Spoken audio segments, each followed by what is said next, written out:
میں نے حقیقی محبت کو ایئرپورٹس پر دیکھا جب لوگ اپنے پیاروں کو الوداع کرتے ہوئے گلے مل رہے ہوتے ہیں۔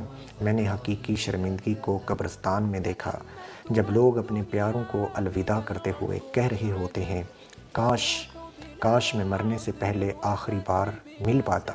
میں نے حقیقی اور بے اختیار گرتے آنسوؤں کو جنازوں میں دیکھا۔ میں نے حقیقی اور دل سے نکلنے والی دعاؤں کو ہسپتالوں میں دیکھا۔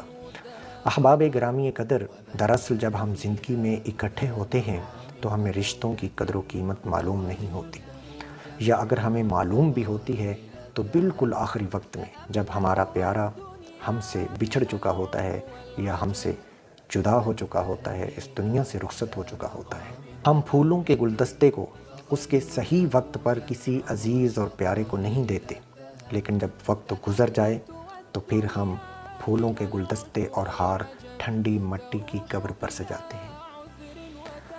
مناسب وقت میں آپ کی خوبصورت کہی گئی بات کہیں زیادہ بہتر ہے کہ نامناسب وقت پہ ایک تعریفی کلمات کا قصیدہ کہا جائے۔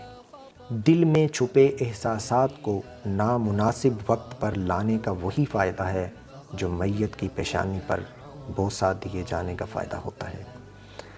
دوستو، خوبصورت بات اور احساس کو دل میں چھپا کر نہ رکھیں، کیونکہ ان کے اظہار کا صحیح وقت صرف ایک بار